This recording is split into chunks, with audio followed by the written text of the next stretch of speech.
यदि आपको भक्ति बढ़ानी हो तो क्या करना पड़ेगा? किसी को शुगर कम हो जाए तो शक्कर खा लो भाई। शुगर को बढ़ाना हो तो शक्कर खाओ, ऐसे ही भक्ति को बढ़ाना हो तो भागवत को श्रवण करो। भागवत ही साधन है, दूसरा कोई ऑप्शन नहीं है। अब शुगर किसी की कम हो जाती है तो भी बीमार पड़ जाता है, उसको डॉक्टर बोलता है भाई आप रसगुल्ले खाओ। तो ये कथा का रसगुल्ला है, ये भक्ति की पूर्ति करता है। भा भक्ति का सूचक है, गा मतलब ज्ञान है ना। भागवत में केवल भक्ति नहीं है, ज्ञान भी है। आज से आपको भक्ति का रसपान तो होगा ही, भक्ति तो बढ़ेगी ही, साथ में क्या बढ़ेगा? ज्ञान। अभी तक आपको जो ज्ञान नहीं था वो ज्ञान देने का कार्य भागवत करती है। भक्ति ज्ञान, भा ग और वा मतलब वैराग्य। भक्ति ज्ञान विरागाप्तो विवेको वर्धते महान। माया मोह निरासश्च वैष्णवै क्रियते कथम।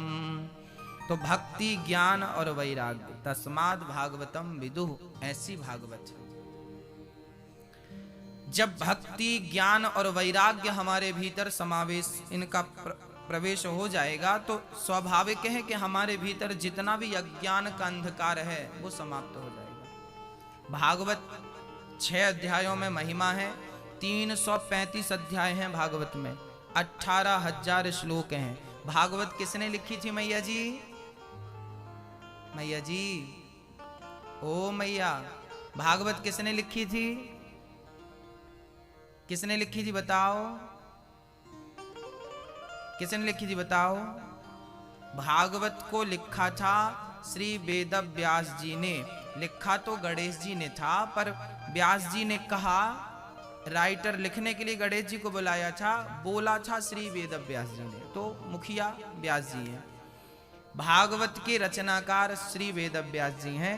वैसे है क्या ये? सबसे पहले भगवान नारायण ने अपने पुत्र ब्रह्मा को भागवत कथा सुनाई थी।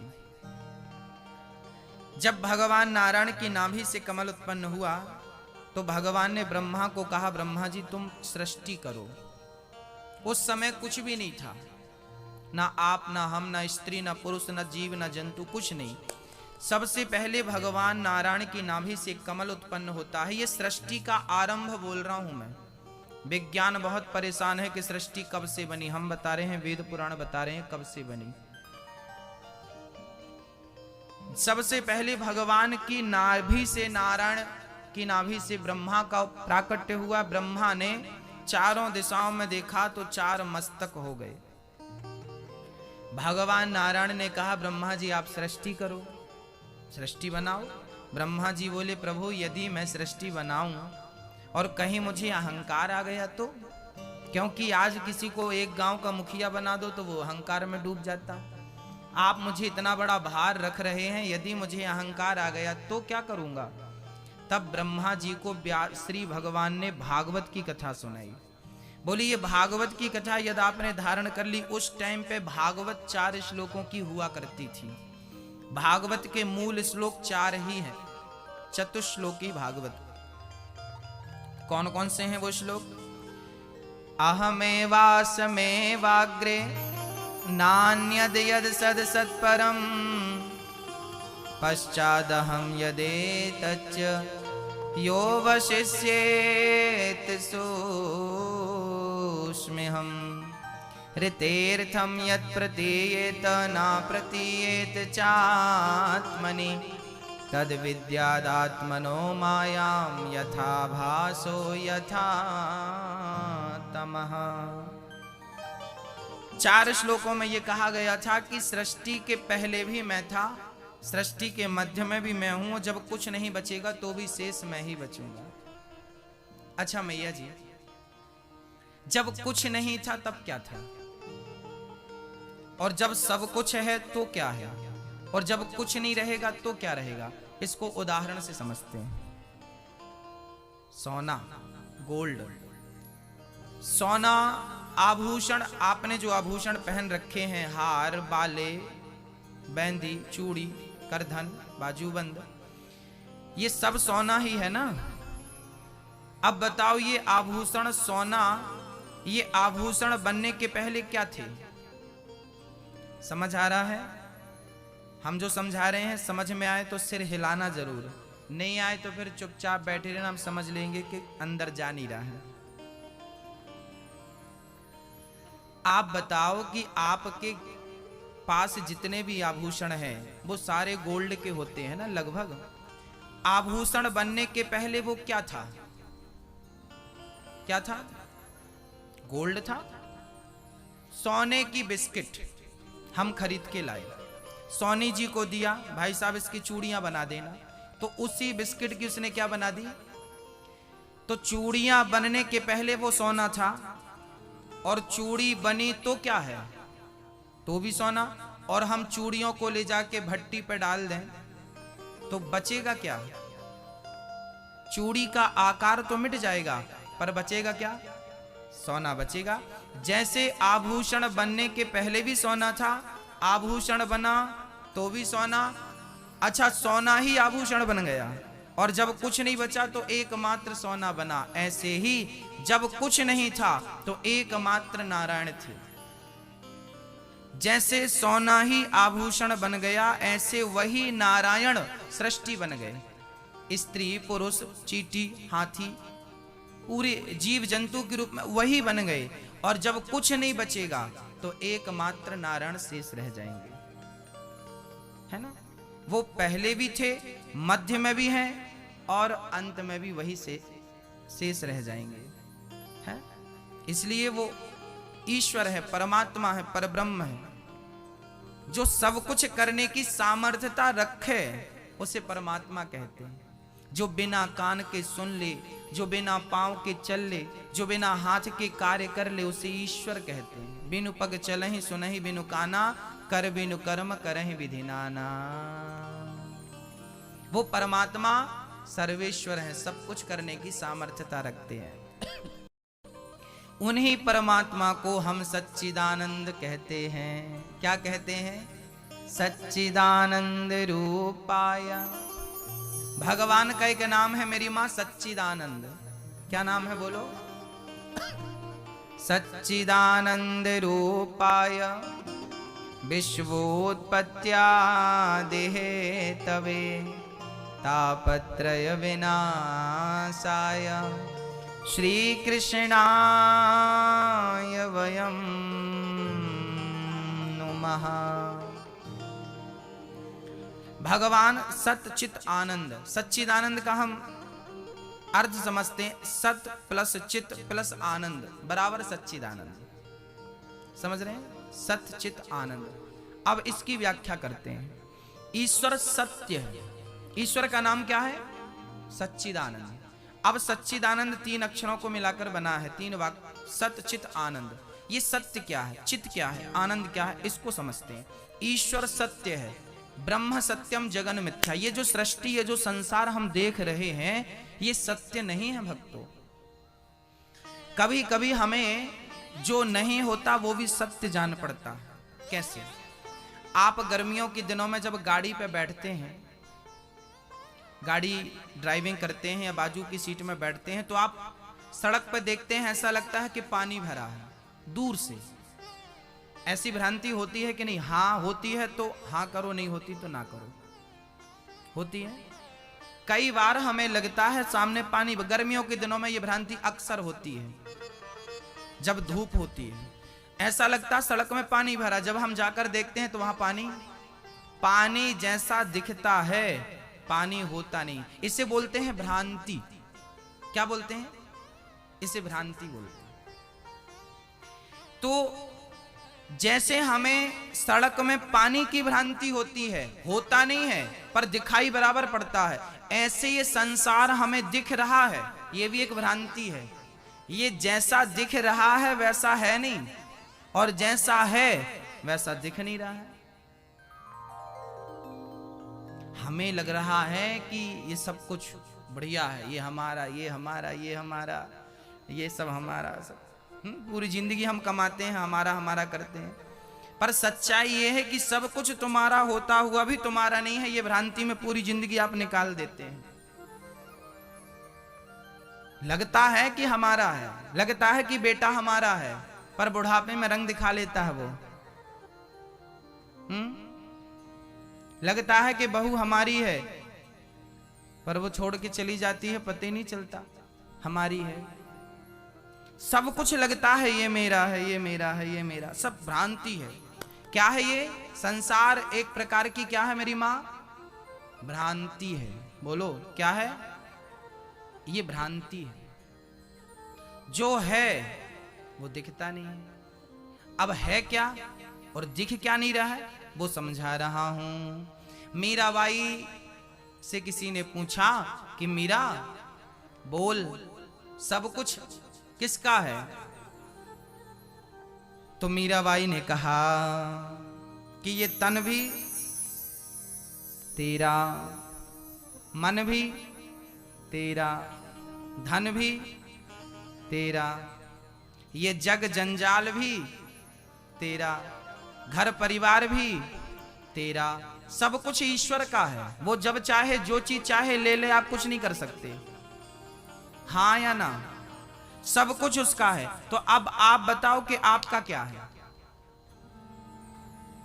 क्या बचा आपका?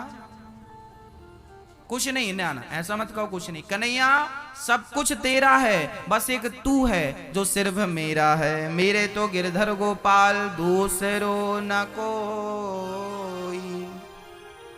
मीराबाई ने क्या कहा कि मेरे तो गिरधर गोपाल, आगे बोलो आप, मेरे तो गिरधर गोपाल, मेरे तो गिरधर गोपाल। ये गुरु मंत्र आपको आज हम दे रहे हैं। ये गुरु मंत्र हमारा नहीं है, मीराबाई ने दिया है। मीराबाई ने हम सबको कहा है कि मेरे तो गिरधर गोपाल दूसरो ना। ये बिल्कुल अटल सत्य है, यही सत्य है। अब मैं आपको भ्रांति से निकालना चाह रहा हूं। आप क्या समझ रहे हैं? ये परिवार मेरा, ये मेरा, ये ना ना ना, ये मेरा नहीं है। मेरे तो गिरधर गोपाल, कन्हैया आपका है, उसे आप अपना मान नहीं रहे हो, और जो आपका है ही नहीं उसके पीछे पड़े हो। यही तो भ्रांति है, और इसी भ्रांति में आपकी जिंदगी गुजर जानी है, मुझे विश्वास है। इसी भ्रांति में आप जी रहे हैं और जीते रहोगे। ईश्वर ने आज हमें भेजा है कि जाओ इनको सही बता के आओ। हाँ, उन्होंने हमें निश्चित किया है कि जाओ आप इनको सही बता के आओ, ये भ्रांति में ना पड़े रहे। तो हम आपको केवल भ्रांति से निकालने आए हैं मेरी माँ। हाँ भक्तों, ईश्वर सत्य है। इसलिए सत्य है क्योंकि वो हमसे पहले भी था, हम हैं तो भी है, और हमारे बाद भी रहेगा। जबकि ये सृष्टि ऐसी नहीं है, ये सृष्टि परिवर्तनशील है। एक बार हमने जादू देखा था, बहुत छोटे में हमारे गांव में जादू दिखाने वाला आया था। उसने कपड़ा उड़ाया, एक बच्चे को जाल में कस के बांधा, कपड़ा उड़ाया, कुछ मंत्र पढ़ा, तो वो जाल के अंदर बच्चा गायब, पता नहीं कहां चला गया, कबूतर आ गया। फिर उसने कबूतर के ऊपर कपड़ा डाला, कुछ पढ़ा, तो उसके अंदर से एक सांप निकल आया। भैया सचमुच वो बच्चा गायब हो गया, दिखा ही नहीं। हजारों की भीड़ थी, वो अकेला जादूगर, बच्चा गायब कर दिया उसने।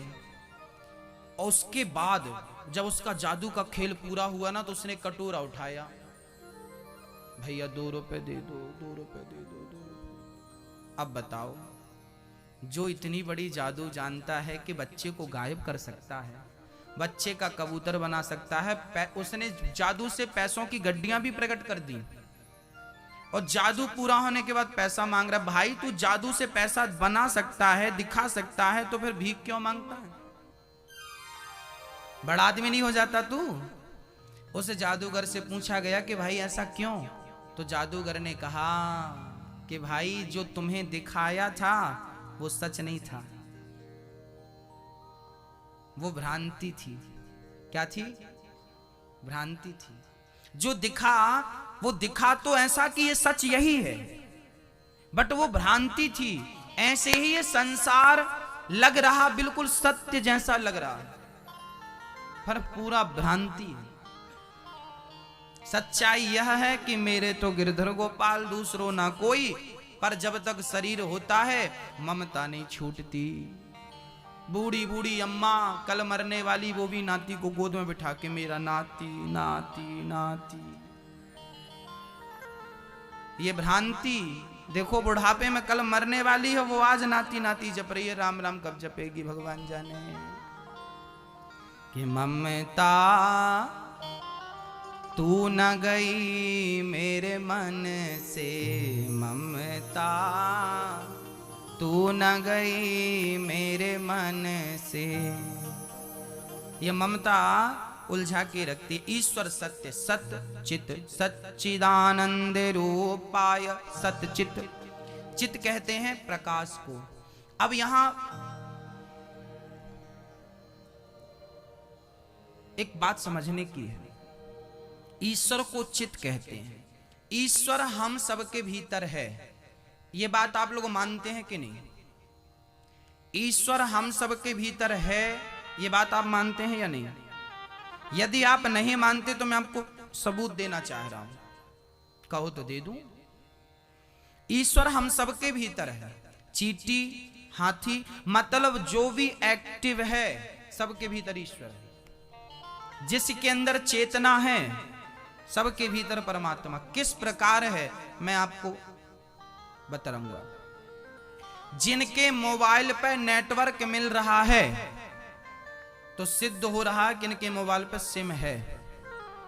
जिनके मोबाइल पर नेटवर्क नहीं है तो कहा जा सकता है कि भाई सिम में कोई प्रॉब्लम, खिसक गई या निकल गई या कुछ हो गया। हाँ, सिम निकाल के फिर से लगाइए।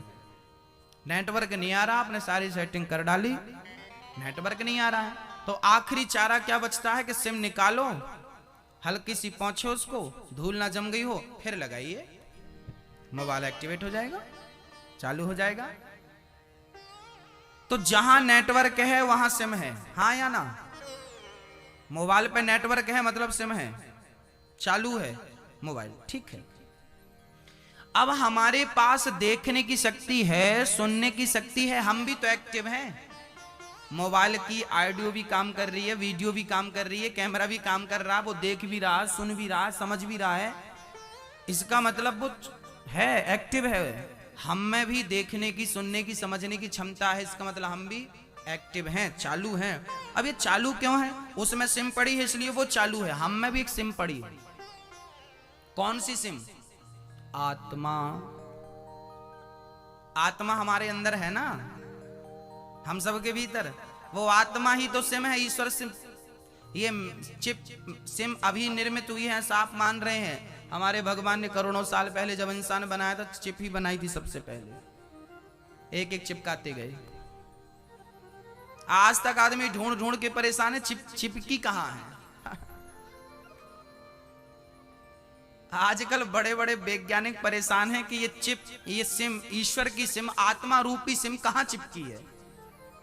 कोई नहीं जान सका कि सिम कहां है, पर ईश्वर संचालित कर रहे हैं। अच्छा, आपकी लोकेशन इस समय कहां है, आपके मोबाइल की कंपनियां जान रही हैं कि नहीं?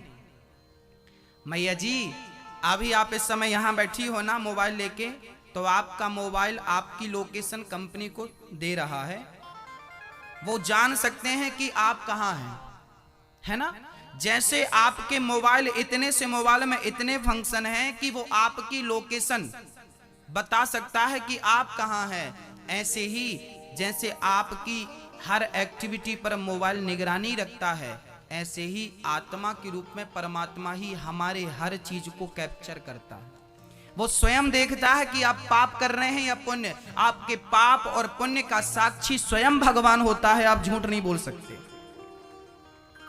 आप यहां हमसे झूठ बोल दीजिए, क्योंकि हम तो समझेंगे नहीं, पर आप अपने आप से झूठ नहीं बोल सकते। और सच कहता हूं, आप स्वयं भगवान हैं, क्योंकि आत्मा ही आपके भीतर है।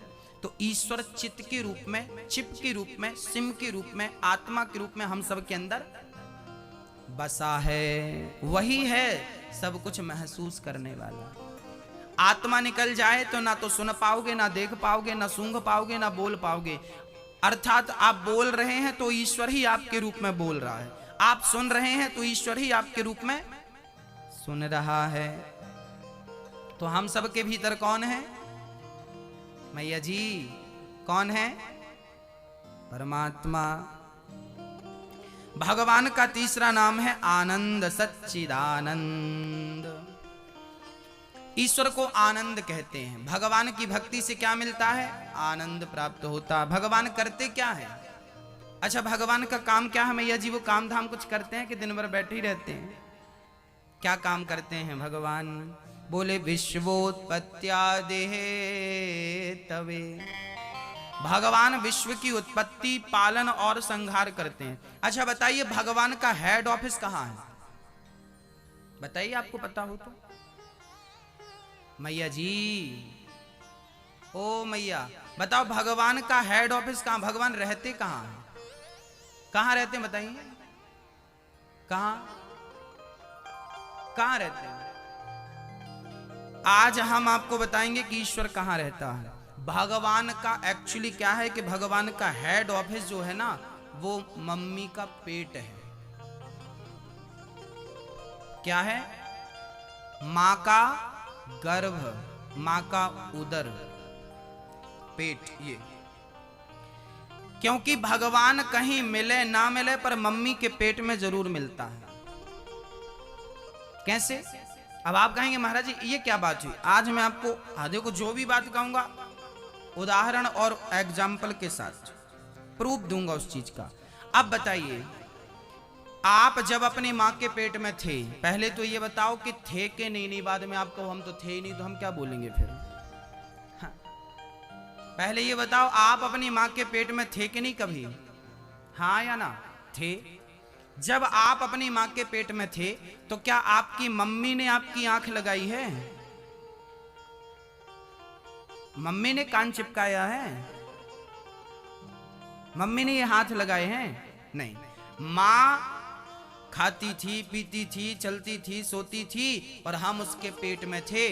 अच्छा, हम बने तो बनाने वाला कोई तो होगा। ये देखिए, विज्ञान कहता है कि यदि वस्तु है तो वस्तु को पीछे कोई कारण है। ये देखिए, ये माइक है, यदि ये माइक है तो इन्हें बनाने वाला कोई होगा कि नहीं? हाँ या ना? हाँ। ये टेंट है तो इस टेंट को बनाने वाला कोई होगा कि नहीं?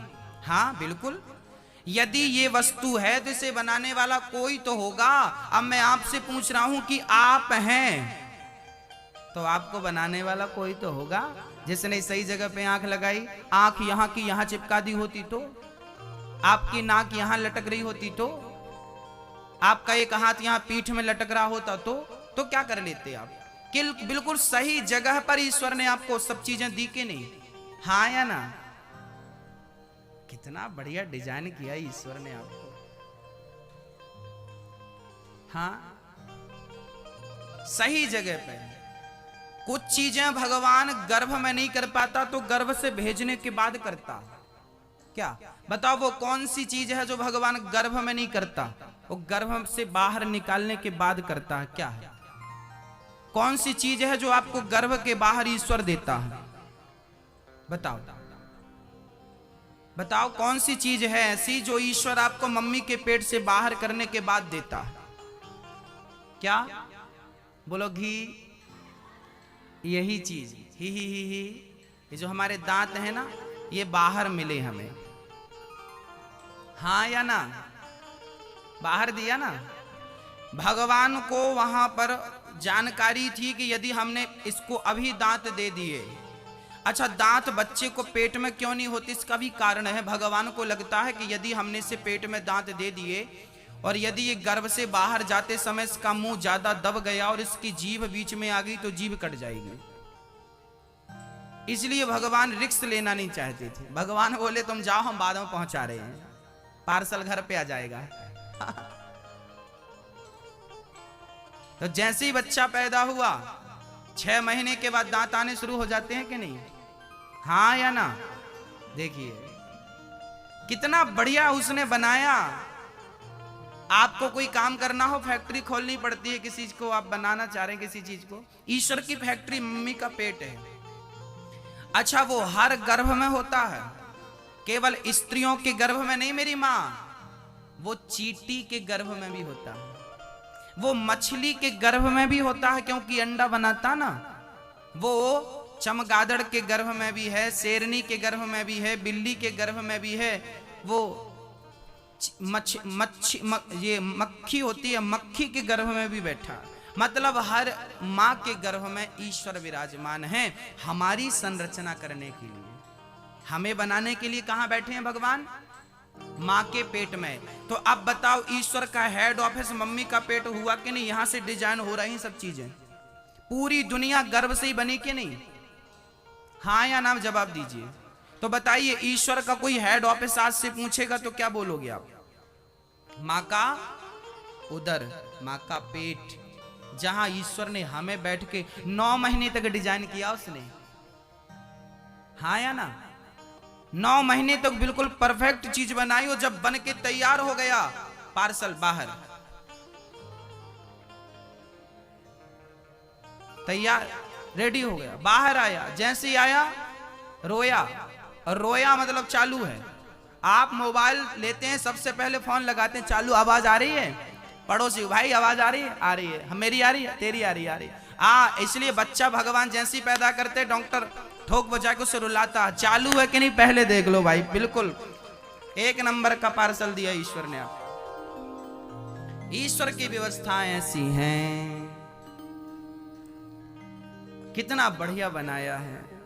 तो ईश्वर विश्व की उत्पत्ति पेट से करता है, पालन सृष्टि में यहां कर रहा, हम सभी का पालन कर रहे हैं ना भगवान। अजगर करे न चाकरी, पंछी करे न काम, दास मलूका कह गए सबके दाता राम। आहा, सबके पालनहार भगवान है, वो स्वयं अपने हिसाब से पालन करते हैं। विश्वोत्पत्त्यादेः तवे। अच्छा, और क्या करते हैं भगवान? बोले तापत्रय विनाशाय। भगवान सारे दुखों का नाश करते हैं। 3 प्रकार के दुख होते हैं मेरी माँ, दैहिक, दैविक, भौतिक तापा।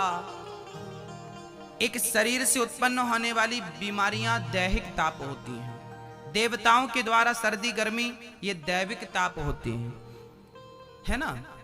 अधिक पानी बरस जाना, लोग बह गए, अधिक ठंडी पड़ जाना, लोग मर गए, अधिक गर्मी पड़ जाना, लोग मर गए, ये दैविक ताप है।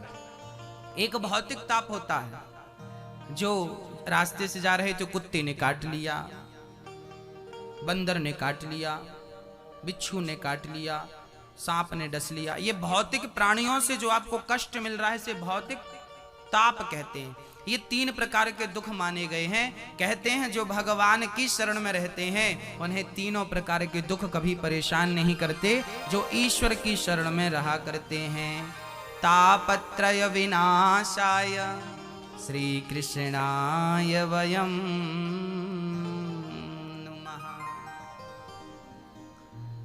ऐसे भगवान को जो हमारा पालन संहार, हमारे दुखों का संहार करते हैं, ऐसे भगवान को राधा सहित, अकेले कृष्ण को नहीं। हाँ, हमारे यहाँ अकेले को प्रणाम नहीं। यदि हम राम का नाम जपते हैं ना तो सीता के संग, कृष्ण का नाम जपते हैं तो राधा के संग, नारायण का नाम जपते हैं तो लक्ष्मी के संग। अकेले नाम नहीं लिया जाता, लेते हैं ठीक है, परंतु यहाँ राधा सहित कृष्ण को प्रणाम किया जा रहा है। श्री कृष्णाय वयम नुमः। ऐसे भगवान को राधा रानी के सहित ये दास श्री कृष्ण को प्रणाम करता है। जब तक आप राधा को प्रणाम नहीं करेंगे तब तक कृष्ण आपके प्रणाम को कभी स्वीकार नहीं करेंगे, याद रखिएगा। बिना राधा के कृष्ण आपका प्रणाम स्वीकार नहीं करते, इसलिए श्री कृष्णाय वयम नुमः। हाँ, इसलिए हमेशा बिहारी जी के मंदिर में ना वहां भी राधे राधे बोला जाता है, क्योंकि राधा के बिना कन्हैया आधे हैं। राधा प्रीति की, प्रेम की प्रतिमूर्ति है। और भगवान, अच्छा एक बात बताओ मेरी माँ, जो राधा रानी है ना, ये भगवान की बहुत बड़ी भक्त हैं। सीता माँ राम की भक्त हैं, लक्ष्मी माँ नारायण की भक्त हैं, ये प्रथम भक्त हैं ये भगवान के।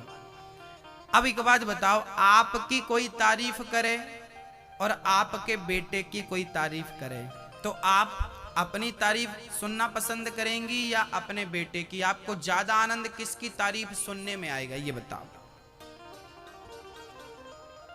बोलो मैया। क्या? बेटे की। जैसे माँ अपने बेटे की तारीफ अच्छे से सुनती और बड़ी खुश होती है, बेटे की तारीफ सुन के बड़ा आनंद आता है, जैसे माँ को बेटे की तारीफ से आनंद की अनुभूति होती है, ऐसे भगवान कहते हैं कि जब मेरे भक्त की कोई चर्चा करता है तो मैं बहुत आनंदित होता हूँ, जब मेरे भक्त का कोई नाम लेता है मैं बड़ा आनंदित होता हूँ। तो राधा तो अधिष्ठात्री है ना। जब हम ध्रुव चर्चा, प्रहलाद जी की चर्चा करते हैं तो भगवान को आनंद आता है, चलो मेरे भक्तों की चर्चा चल रही है। ऐसे राधा सहित कृष्ण को हम प्रणाम करते हैं, नमस्कार करते हैं। जन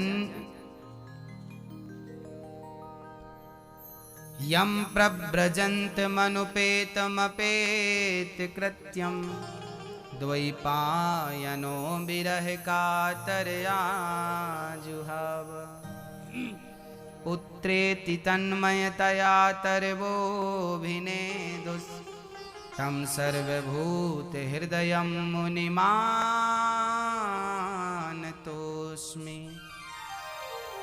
श्री सुखदेव जी भगवान का जन्म हुआ। अच्छा, आप लोग सुखदेव जी को जानते हैं कि नहीं?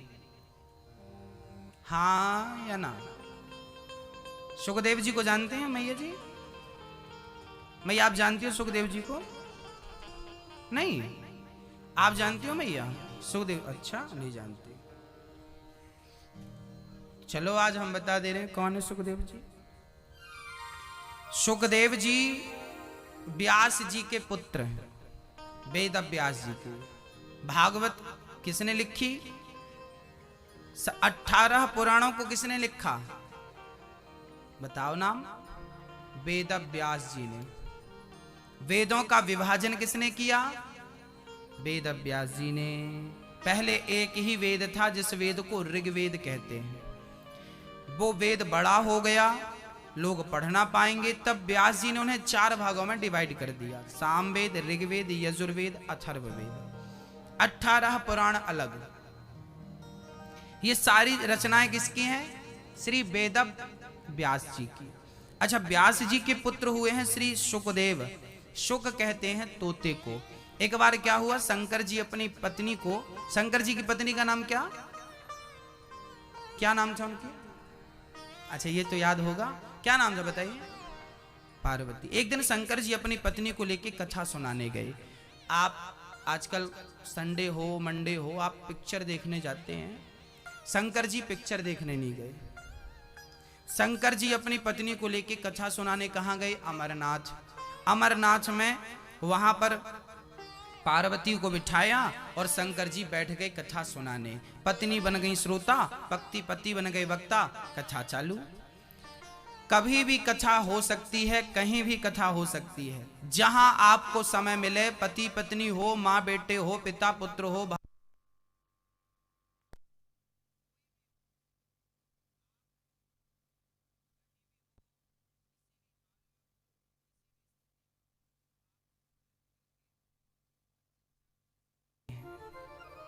हाँ,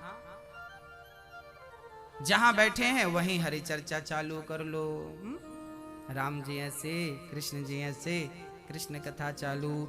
शंकर जी बैठे, देवी हम तुम्हें कथा सुनाएंगे, पर आप सुन रही हो कि सो रही हो हमें पता कैसे चलेगा? तो आप जरा हुंका देती जाना। अब पार्वती जी हुंका देती गई, शंकर जी कथा सुनाते गए। कथा सुनते सुनते माता जी को बड़ी गहरी नींद आ गई। माता जी सो गई। पीछे न तोता बैठा था, छोटा सा था, नवजात, अंडे से बाहर निकला था, उसने कथा पूरी सुन ली। शंकर जी ने कथा पूरी की और जैसे ही कथा पूरी भई, जयकारा लगाई गई, बोलिए वृंदावन विहारी लाल। और जैसे ही जयकारा भई, माता जी नींद से जाग गई। स्वामी जी फिर क्या हुआ, आगे की कथा? शंकर जी बोले कथा तो पूरी हो गई, आप कहाँ थी? पार्वती जी बोली हम सो गई थी। अरे राम राम, आप सो रही थी, हम कथा सुना रहे थे, आप सो गई? आप लोग भी देखते रहिए बाजू में कोई सो ना जाए, आपके धक्का देते रहिए बाजू वाले को। पार्वती जी सो गई। शंकर जी ने कहा तो हूं का तो बराबर मिला। पलट कर देखा तो नन्हा सा शुक बैठा था। शंकर जी को लगा इसी चोर ने हमारी कथा चुरा ली। अब शंकर जी बोले क्यों रे, तूने कथा सुनी? तोता बोला हाँ हमने सुन ली। अच्छा, चोरी से सुनता, पीछे बैठ के बोल नहीं सकता था? तोते ने कहा बोलता, मैं बोलता कि पार्वती मैया सो गई हैं तो आप सुनाना बंद कर देते कथा, और आपने कथा सुनानी बंद की तो फिर चालू नहीं होती, वो कथा लुप्त हो जाती। इसलिए मैं चुपचाप सुनता रहा और कथा में इतना आनंद आया कि आपको डिस्टर्ब करना हमने उचित नहीं समझा। शंकर जी बोले तू अपराधी है, पीछे बैठ के सुनता। त्रिशूल निकाल कर तोते को मारने दौड़े। तोता छोटे से पंख लेकर फड़फड़ करता भागा। बद्री विशाल में व्यास जी की पत्नी सरस्वती नदी के तट पर व्यास जी की पत्नी बैठी थी और प्रेम पूर्वक वो मासिक धर्म से निवृत्त होकर धूप का आनंद ले रही थी। उन्हें जमहाई आ गई। उसी समय उनका मुंह खुला और वो तोता माँ के मुंह के द्वार से माँ के गर्भ में प्रवेश कर गया। माँ गर्भवती हो गई। 12 वर्ष तक तोता अपनी माँ के गर्भ में रहा। 12 वर्ष तक।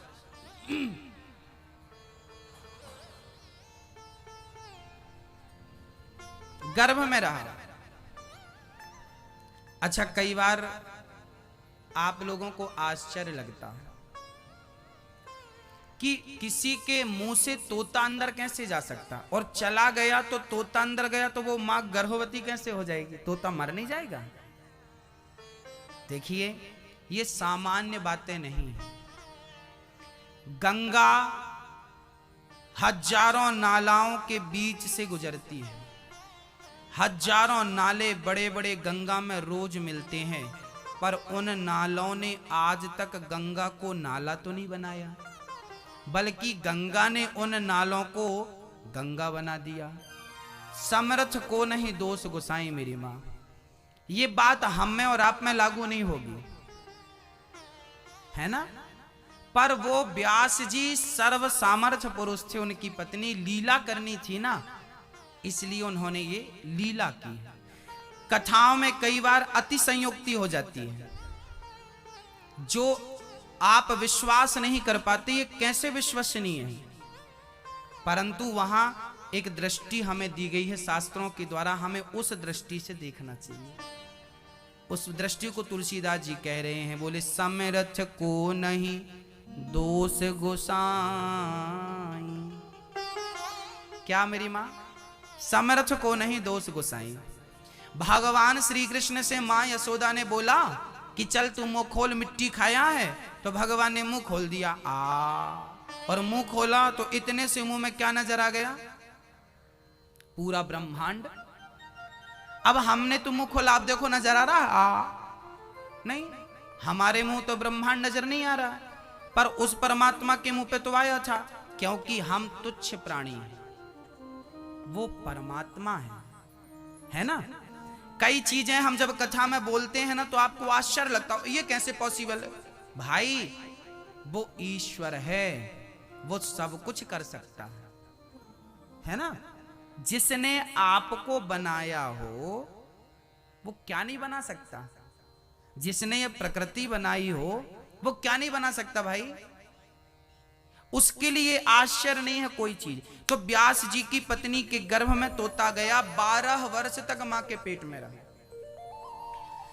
भागवत का चिंतन करते करते करते करते तोता भगवान की कथा सुन के गया, तो भगवान का चिंतन 12 साल तक हुआ, और चिंतन भगवान का करते करते करते करते करते तोता खुद भगवानमय हो गया। 12 साल बाद मां के गर्भ से बाहर आए। भगवान नारायण ने कहा बेटा बाहर आओ, आपकी मां को बड़ा कष्ट हो रहा है। सुखदेव जी बोले माया बड़ी प्रबल है, बाहर आएंगे तो माया पकड़ लेगी।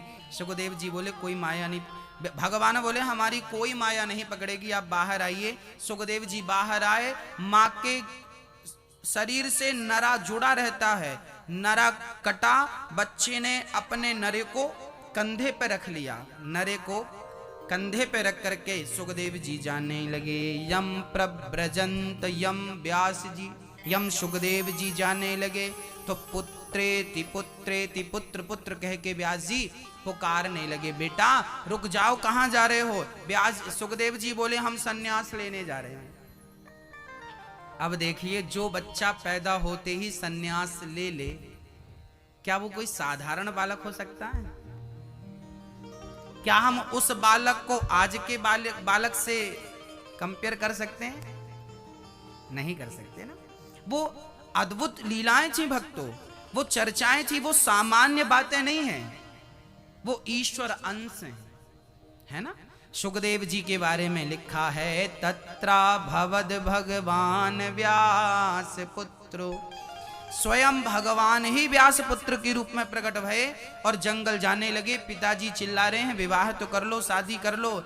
सुखदेव जी बोले पिताजी हम उलझेंगे नहीं गृहस्थी में, यदि एक बार उलझ गए तो फिर सुलझता नहीं है व्यक्ति। ये भगवान की माया ऐसी है कि जो यहाँ पे उलझ जाता है ना वो सुलझता नहीं है, पूरी जिंदगी उलझे उलझे मर जाता है ना। तो सुखदेव जी बोले हम शादी तो नहीं करेंगे, विवाह नहीं करेंगे, ये चक्रव्यूह है। व्यास जी ने बहुत समझाया, सुखदेव जी नहीं माने। आगे कुछ देवांगनाएं निर्वस्त्र होकर स्नान कर रही थीं। व्यास जी को देखकर कन्याओं को लज्जा आई, जबकि सुखदेव को देखकर वो लज्जित नहीं हुई। व्यास जी ने कहा देवियों, मेरा जवान बेटा यहाँ से गुजरा, आपने उसे देखकर वस्त्र धारण नहीं किए, और मैं बूढ़ा जा रहा हूं तो मुझे देख के जल्दी से आपने अपने शरीर को छिपा लिया। तब उन कन्याओं ने कहा व्यास जी, आपके पुत्र ने काम को जीत रखा है, उसे पता ही नहीं कि स्त्री और पुरुष में भेद क्या है, कपड़े क्यों पहनने चाहिए, आपके पुत्र को पता ही नहीं। सुखदेव ही आज ऐसे थे ब्रह्मा की सृष्टि में जिन्होंने काम और क्रोध को जीता था, जिनके अंदर काम वासना नहीं थी और क्रोध का लेस मात्र नहीं था। सुखदेव जी 7 दिन तक जनक के द्वार पर बैठे रहे। व्यास जी ने कहा जाओ जनक से मिलके आओ, बात करके आओ।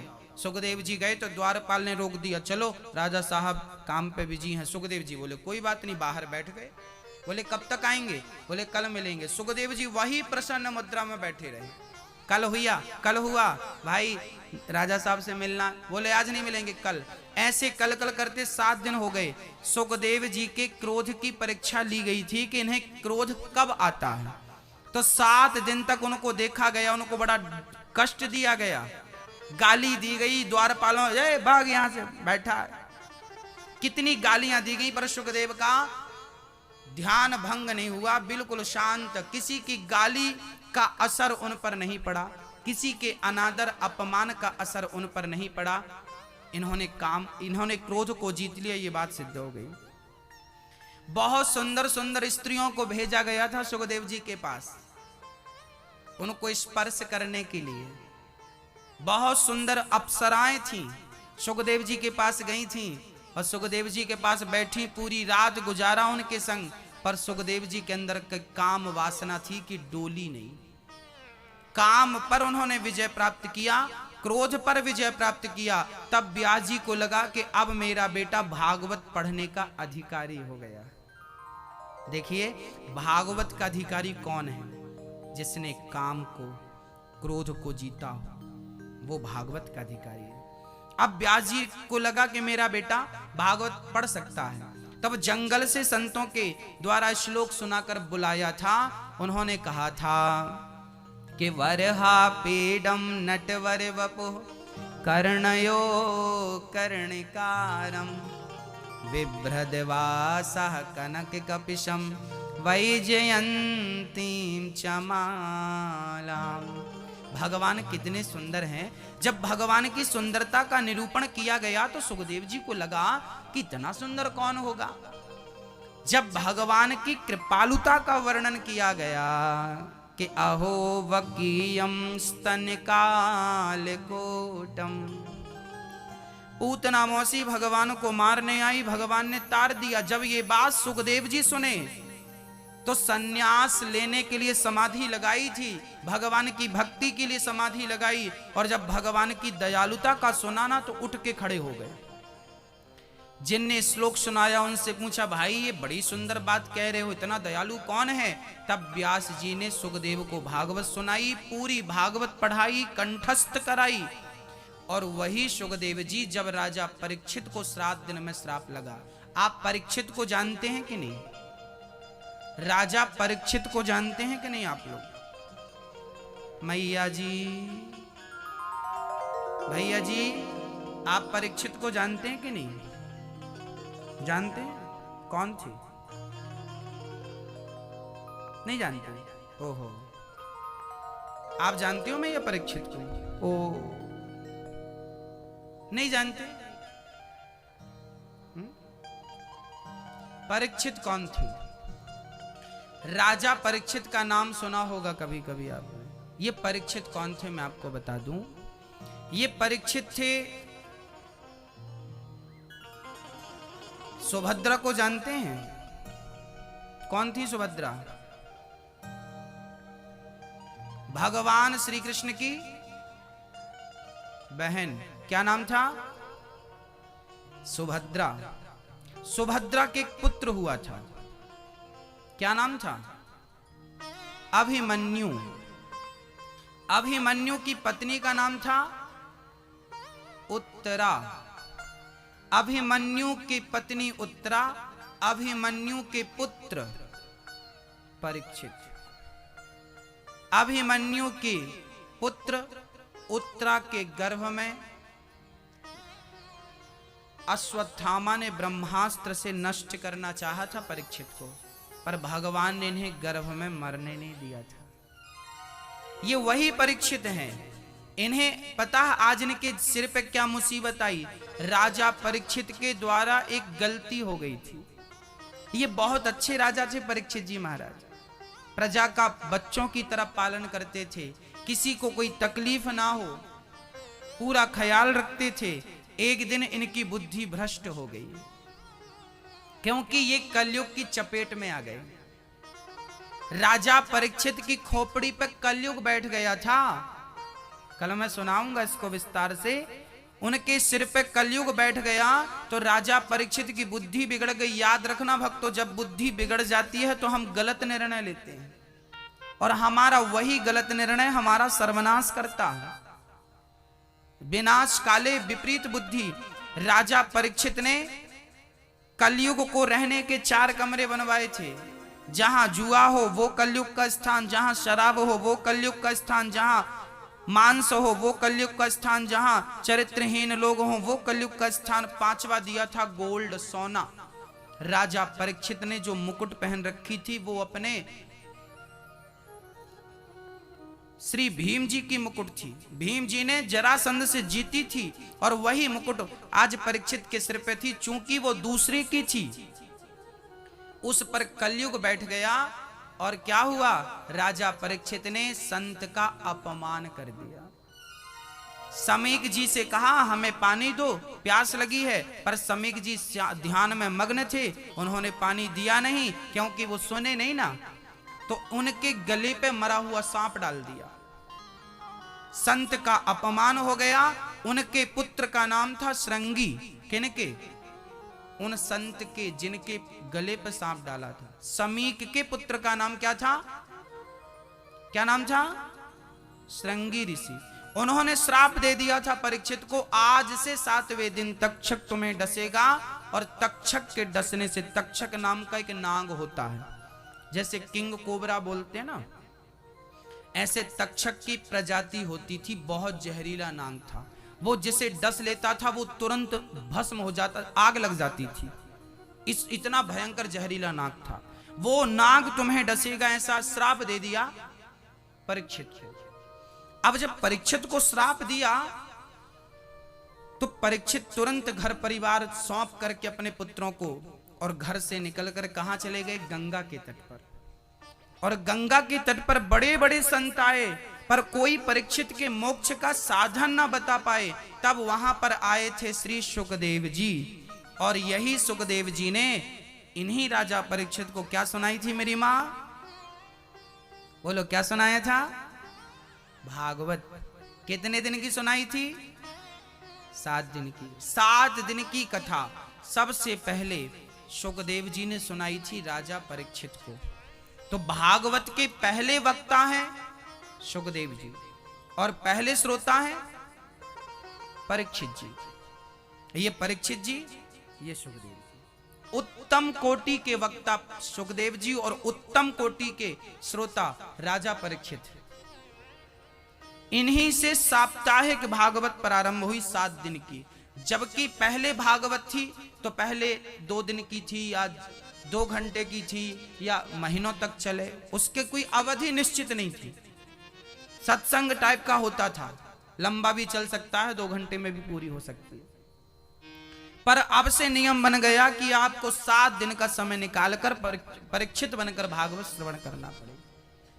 ये वही परीक्षित हैं, वही ऐसे सुखदेव जी जिन्होंने 7 दिन की कथा सुनाकर परीक्षित जैसों का उद्धार कर दिया। ऐसे सुखदेव भगवान को प्रणाम करते हैं। श्री कृष्णाय वयम नुमः। आइए अब चलते हैं नैमिषारण्य।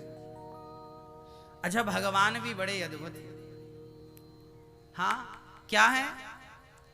भगवान कहते हैं कि यदि तुम मेरी भक्ति करोगे तो मैं तुम्हारा कल्याण कर दूंगा। तुम्हें ज्यादा नहीं, मेरे लिए बस 2 कदम चलना है, और मैं तुम्हारे लिए 10 कदम चलूंगा। तुम 2 कदम चलो, मैं 10 कदम चलूंगा। तुम ध्यान मेरा लगाओ, मैं हाजिर हो जाऊंगा। तुम 2 कदम चलो, मैं 10। ये कौन कह रहा है? भगवान कह रहे हैं कि तुम भक्त 2 कदम चलो, मैं तुम्हारे लिए। भक्त जहां एक पग धरे, तहां धरूं मैं 60। आगे आगे भक्त चले, कबहू ना छोड़ूं साथ। तुम 2 कदम चलो, मैं 10 कदम। दोनों हाथ उठाइए भाव से, मस्ती के संग कहिए, कन्हैया मैं आपके संग चलने को तैयार हूं।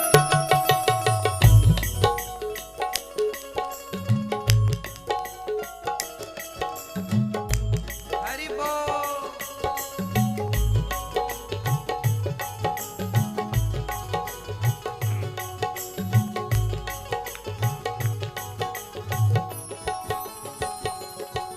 तुम 2 कदम चलो, मैं 10 कदम चलूंगा। 2 कदम चलो, मैं 10 कदम चलूंगा। तुम 2 कदम चलो, मैं 10 कदम चलूंगा। तुम 2 कदम चलो, मैं 10 कदम चलूंगा। तुम ध्यान मेरा लगाओ, तुम ध्यान मेरा लगाओ, तुम ध्यान मेरा लगाओ। तुम ध्यान मेरा लगाओ, मैं हाजिर हो जाऊंगा।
जान रहे हैं, उनसे कुछ छिपाने की जरूरत नहीं है।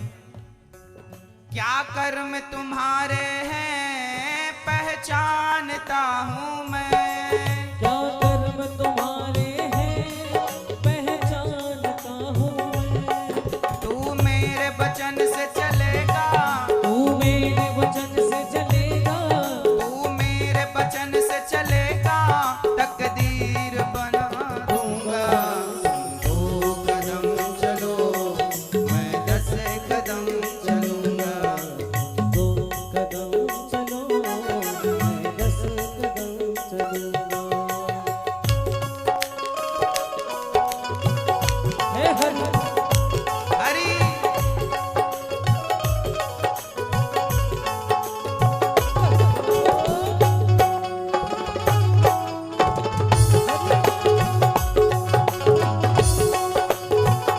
हरि बोल। तेरी डूबती नैया का माझी बन जाऊंगा, तेरी डूबती नैया का माझी बन जाऊंगा। कन्हैया कह रहे हैं यदि भरोसा है तो नैया मैं थाम के रखूंगा, तुम्हें चिंता करने की जरूरत नहीं है। तू छोड़ दे चिंता को, आंधी को रोक लूंगा, तू छोड़ दे चिंता को, आंधी को रोक लूंगा। तेरी डूबती नैया का माझी बन जाऊंगा, तेरी डूबती नैया का माझी बन जाऊंगा। तू छोड़ दे चिंता को, आंधी को रोक लूंगा, तू छोड़ दे चिंता को, आंधी को रोक लूंगा।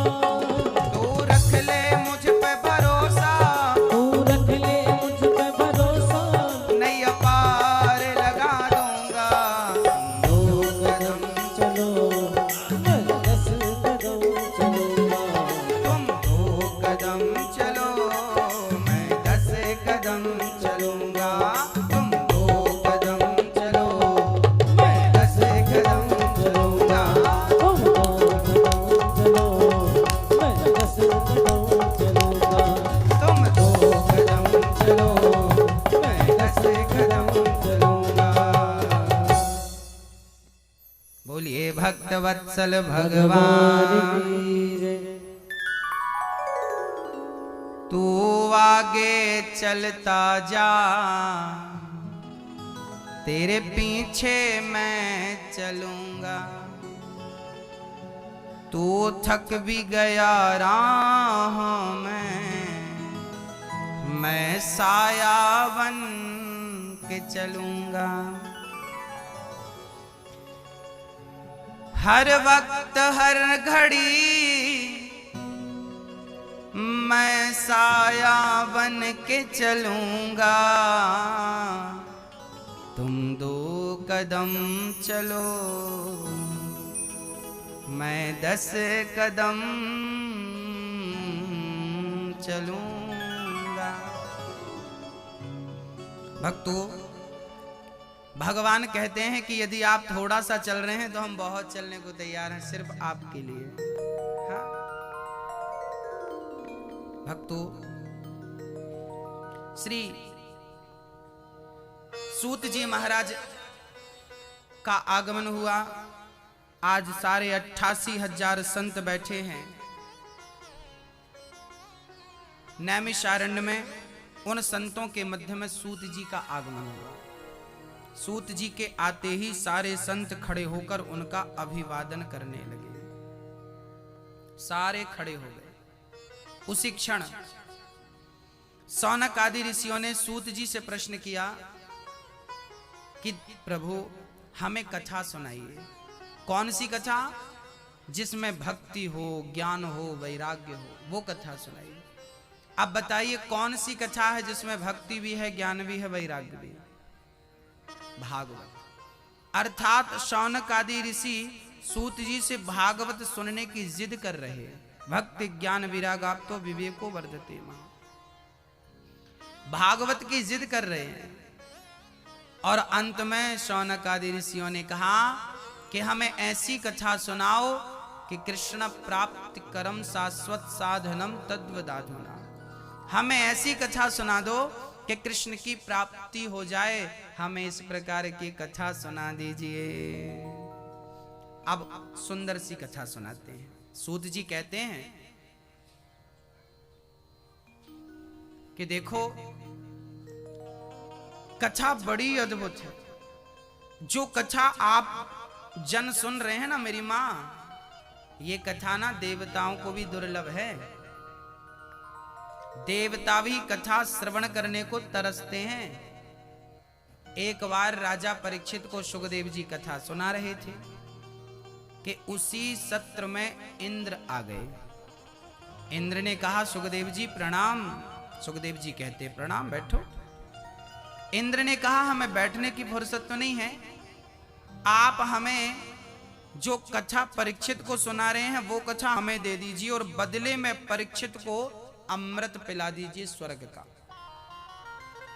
ये कथा वो कथा है कि इस कथा को देवता भी स्वर्ग से चलकर मृत्यु लोक में सुनने के लिए आते हैं। ये वो अमृतमयी कथा है मेरी मां। आज सुखदेव जी ने परीक्षित इंद्र से कहा इंद्र, यदि आप प्रेमी बनकर आते तो मैं निश्चित ही कथा सुनाता, पर आप सौदागर बनकर आए हैं और ये कथा प्रेमियों की है, ये कथा सौदागरों की नहीं है। क्या बताएं हम आपको। सुखदेव जी कहते हैं राजन, आप प्रेमी बनकर आते मैं ये कथा आपको जरूर सुनाता, पर आप सौदागर बन के आए हैं और ये कथा सौदागरों की बिल्कुल नहीं है। सुखदेव जी ने कहा आपके स्वर्ग का अमृत कांच का टुकड़ा है और हमारी कथा अमृत तो मणि है, कांच का टुकड़ा देकर भला अपनी मणि लेकर कौन दे सकता है। क्वा सुधा क्वा कथा लोके क्वा कांचा क्वा मणिन महान। इंद्र को कथा नहीं सुनाई, इंद्र स्वर्ग लोक चले गए। इंद्र को बड़ा बुरा लगा कि बताओ हमें कथा नहीं सुनाई। अब बताओ इंद्र जितने वीआईपी कौन होंगे, उन्हें भी अधिकारी नहीं समझा कथा का। सच कहता हूं मेरी मां, ये जो भागवत है ना, इसके अधिकारी सब नहीं होते। जिनके हृदय में प्रेम है ईश्वर के चरणों में, मेरे गोविंद के चरणों में, जिनके हृदय में अपार भक्ति हो, प्रेम हो, उन लोगों को ये कथा सुनाई जाए ना तो उनको कई गुना आनंद की अनुभूति होगी। अच्छे अधिकारी वही हैं जो कथा में बैठ के भी बातें करते हों, कथा में बैठ के भी जिन्हें यहाँ वहाँ मन जिनका भटक रहा हो, वो लोग सच्ची बोल रहा हूं, वो इस कथा के योग्य अधिकारी नहीं है। इस कथा के वो श्रोता नहीं है। ये कथा उन लोगों के योग्य नहीं है, या वो इस कथा के योग्य नहीं है। ये रसिकों की चर्चा है। वो कहते हैं ना, खग जाने खग ही की भाषा, प्रेमी ही प्रेमियों की भाषा जानता है, ज्ञानी ज्ञानियों की भाषा जानता है ना। आप यदि प्रेमी होंगे तो भागवत की भाषा जान पाएंगे, और यदि प्रेमी नहीं है तो भागवत आपकी खोपड़ी में चढ़ने वाली नहीं।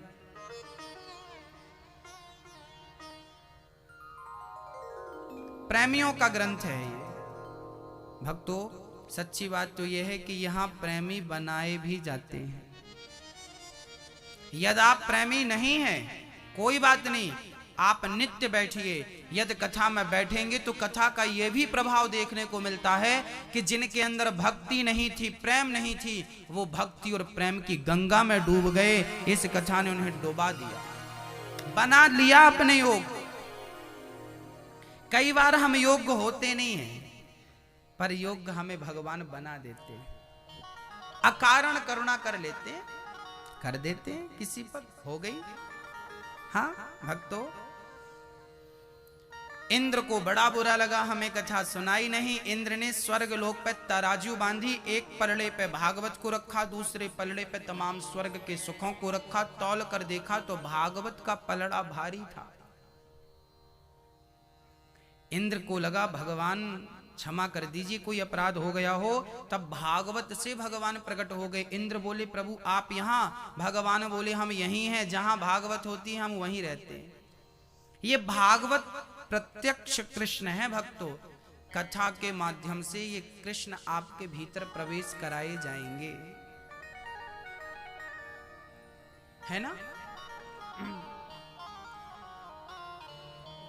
कई बार कानों के माध्यम से हमें पिवाया जाता है। जैसे डॉक्टर जब हमें बोतल चढ़ाता है तो वो नस के माध्यम से चढ़ाता है, सुई नस पे लगाता है और वो पूरा लिक्विड हमारे शरीर को प्राप्त कर लेता है। बस भक्तों, जैसे डॉक्टरों के हिसाब से मुंह से नहीं खाना पड़ता। डॉक्टर पानी पिलाएगा तो नसों से पिला देगा, खिलाएगा तो भी नसों से खिला देगा। वो खाने में रोटी दाल की बात नहीं करता, वो तो नसों से महीने भर आपको जिंदा रखेगा, मरोगे नहीं। जैसे डॉक्टरों के हिसाब से खाना पीना बोतल से होता है, नसों के माध्यम से, ऐसे ही भक्ति में सिद्धांत बदल जाता है। भक्ति में तो जब कथा सुनने आएंगे तो यहाँ तो कान ही, राजा परीक्षित को 7 दिन तक सुखदेव जी ने कथा का ऐसा रसपान कराया कि परीक्षित को 7 दिनों में ना तो प्यास लगी ना तो भूख लगी। राजा परीक्षित 7 दिनों तक एक आसन पर बैठे रहे, कथा श्रवण करते रहे। परीक्षित से सुखदेव जी ने कहा भी था कि राजन आज 4था दिन है, तुम आसन पर बैठे हो, जाओ हम विराम दे रहे हैं कथा को, थोड़ा सा जल पियाओ गंगा जी का, थोड़ा फल फूल खा लो। तब परीक्षित ने कहा कि गुरुदेव, जिसको कथा का रस प्राप्त हो रहा हो वो और कौन सा रस प्राप्त करना चाहेगा। इस रस से अमूल्य और कुछ है, हमें किसी रस की जरूरत नहीं है। राजा परीक्षित के बारे में लिखा, 7 दिन तक ना उन्होंने जल ग्रहण किया एक बूंद, ना उन्होंने अन्न का एक दाना ग्रहण किया, केवल कथा रस पान करते रहे कानों से, और उन्हें एनर्जी भरपूर मिलती रही। सच्ची बात तो यह है कि कथा में सारी एनर्जी है। मुंह कहो ही बाचाल, पंगु चढ़े गिरिवर गहना, जासु कृपा सुदयाल, मूकम करोति वाचालम, पंगुम लंघयते गिरिम, यत कृपा तम हम वंदे परमानंदम माधवम। मैया जी, गीता में लिखा है और रामचरितमानस में दोनों जगह एक ही बात लिखी है। क्या लिखा है? भगवान की कृपा हो तो मूकम करोति वाचालम, गूंगा भी बोलता है। गूंगा भी क्या करता है मेरी माँ? यदि ईश्वर कृपा करें तो गूंगा भी बोल सकता। गूंगा मूकम करोति वाचालम, पंगुम लंघयते गिरिम, अर्थात लंगड़ा भी पहाड़ को लांघ जाता। गिरिम मतलब पहाड़।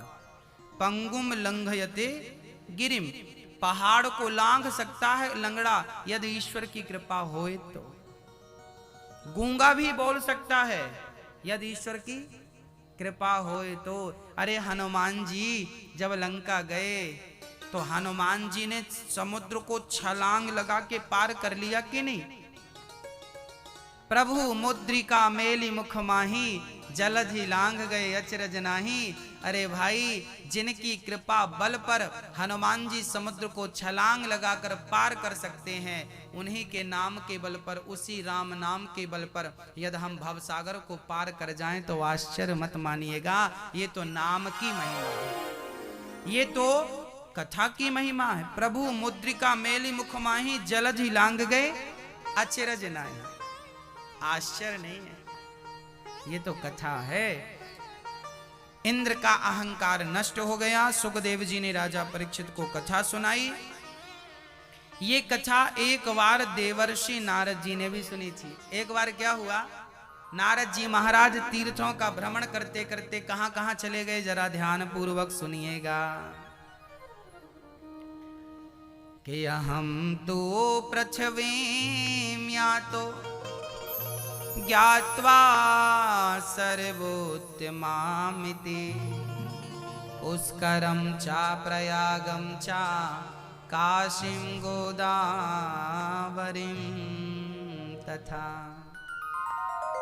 नारद जी बोले मैं आज पृथ्वी के समस्त तीर्थों में गया पर ना पश्यम कुत्र मिच्छर महमनः संतोष कारिकम। नारद जी बोले मैं सारे तीर्थों में गया, पुष्कर, प्रयाग, काशी, गोदावरी, हर क्षेत्र, कुरुक्षेत्र, रंगनाथ, सारे तीर्थों में गया, शांति कहीं नहीं। तब नारद जी शांति की खोज में मेरी मां संतों के आश्रमों में चले गए, वहां भी शांति नहीं, तो आपके घर आ गए इंदौर। चलो शायद इनके घर शांति हो। अच्छा, आपके घर शांति है कि नहीं? आजकल शांति नहीं है साहब। तरुणी प्रभुता गे श्याल को बुद्धिदायक।